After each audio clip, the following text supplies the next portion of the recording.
Hello, everybody. Welcome. My name is Alfonsina Peñalosa. I'm Director of Programs at Co-Impact for our Global and Latin America programs.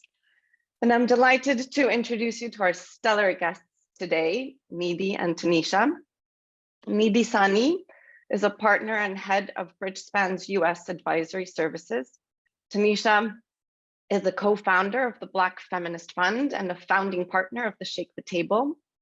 So I wanted to maybe turn to you to talk about something, since we're going to be talking about funding feminist movements, something that is key to feminist movements, which is collective care. And maybe if you can share with us, how is it that you are either receiving or providing collective care in your communities? And maybe what's a challenge that you face in either receiving or providing that collective care? You know, how I've seen collective care show up in my life, in my community this past year, has been really emphasizing who one spends time with and where we find solidarity and prioritizing people who can hold you through the hard times, celebrate you through the micro wins and the big wins, and be there for you. And what that means is I deprioritize engagements that feel like obligations that are required. And I think that's the hardest part, right? Because we've grown up in a system that expects us to play roles, whether it's in our personal lives, you know, as a mother, as a wife, as a daughter, we have to play certain roles in society, and it's ingrained in us, it's internalized. And so how am I doing things because they give me joy, not because it is expected of me, is kind of what I'm trying to hold, and hopefully try to give grace to people to do the same thing in my community as a collective. Nidhi, in the report, Lighting the Way, the report lays out 5 concrete steps in which philanthropy can take to fund feminist movements.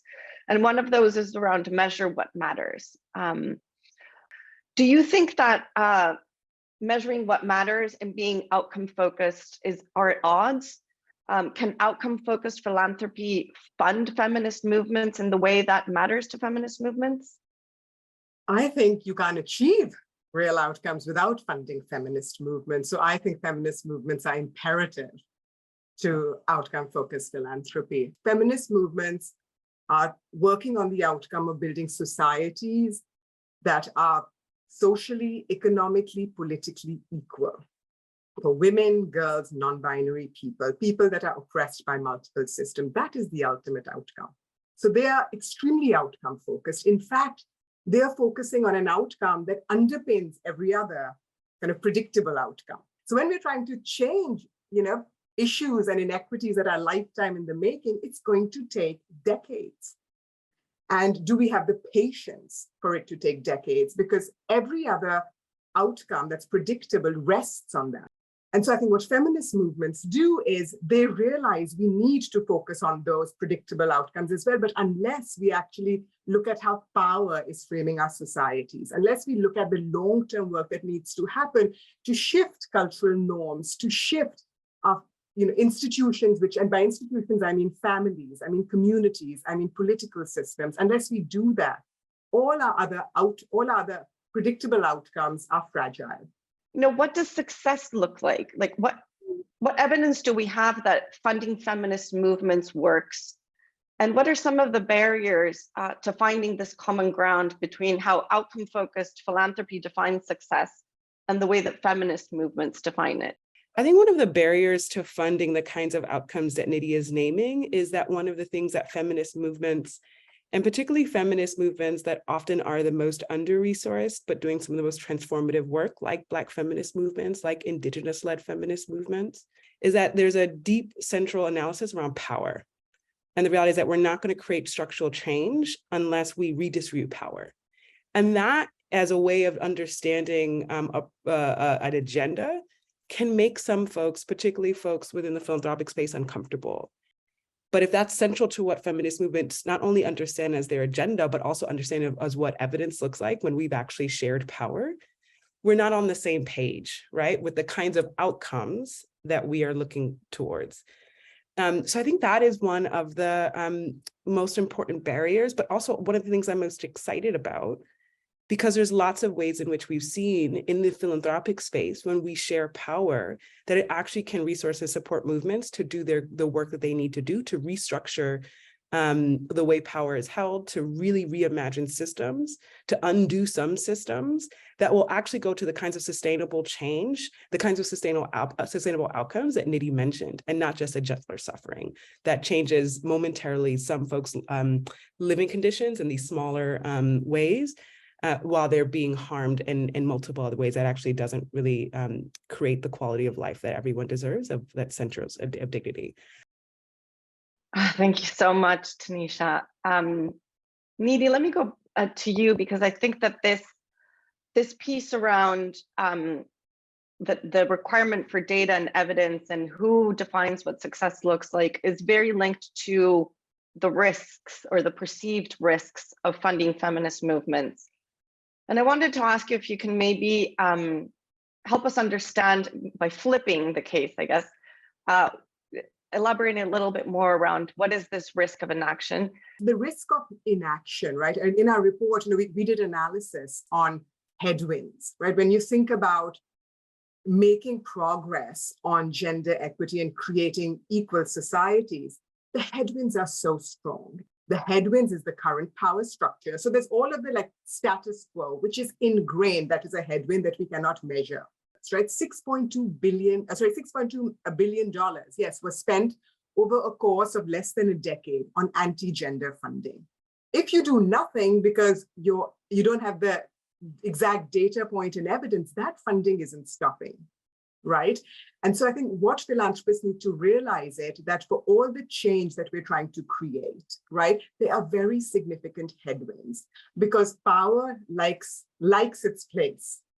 And so to actually shift it, it's going to take both, first of all, combating the headwinds and then making progress. And feminist movements, even without resources, are doing that right now. They have lived it, their communities have lived it, right? So they understand the risk of inaction more than anyone else. And I think that's why I think the reason we elevated that was because we think it is a blind spot, and that's the true definition of risk in the societies that we're in, because any progress that we even want to claim a victory is fragile till we don't get to a society where we can actually have more equality and be able to cede the power that we have today. So I think that's one view of risk that I would encourage philanthropists to think about, especially those focused on gender equity. What are the headwinds that you're working on, and what is it going to take? And then what is the risk of not funding? How do maybe personal barriers or these personal fears play a role in risk? Can you provide concrete recommendations around what one can do to overcome these fears and challenge this risk? When we think about issues like, not issues, sort of these deep, monstrous, systemic structural barriers, and challenges like patriarchy, right? Like the ways that imperialism shows up, like the ways that white supremacy shows up. These feel unsurmountable. It feels really, really scary. And one of the things of a culture or a practice, oftentimes in the philanthropic space, is the ability, and I think someone said in the chat box, that failure is not an option. So why even respond or attack or support movements in addressing something that feels so hard that failure feels inevitable? And I think the reality is that the alternative to that is saying that we're going to live the rest of our lives in a world that sorts human value based on gender, race, ethnicity, so and so on. We can't commit to these things being inevitable, right? Even if they feel unsurmountable. And I think you fail on your way to success. So I think the one is we can't be afraid of failure. I think the second is we got to be real, right? There are folks within this sector who are not incentivized to change structural racism, who are not incentivized to change structural sexism, right? Because their institutions are not really immersed in a culture that actually is racial, gender justice focused. So if I'm an individual working in an organization that actually I know is not aligned with a kind of values that we hold that feminist movements center, it's scary to take a risk within your own institution, right? To feel the feelings of isolation. right? And to that, I say a response is organize, organize, organize. And the very ways we talk about organizing in feminist movements, we've got to organize within philanthropy. We've got to organize within institutions. And we learn from movements, we can't do anything if we feel isolated. We talked today about really big issues and challenges. And I think sometimes this can lead to paralysis. So can you offer to us, what are some micro choices that we can make as individuals? What do you do at an individual level that gives you hope?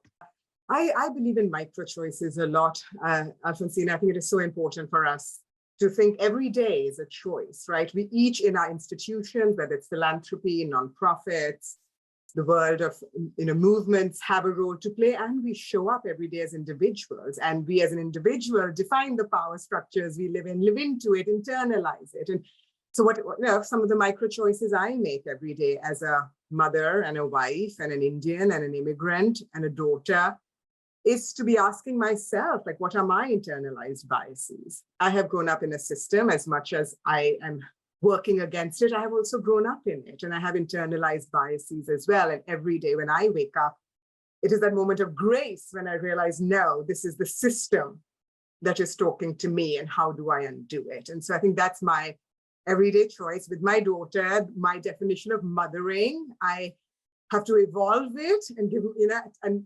remind myself that the challenges I face is because the system has taught me that I need to be a certain kind of mother, and actually, no, I need to be the mother that feels right in this world that I want to create, in the world that needs to be, not the world that is. And I will say with three things, it's strategy, courage, and hope.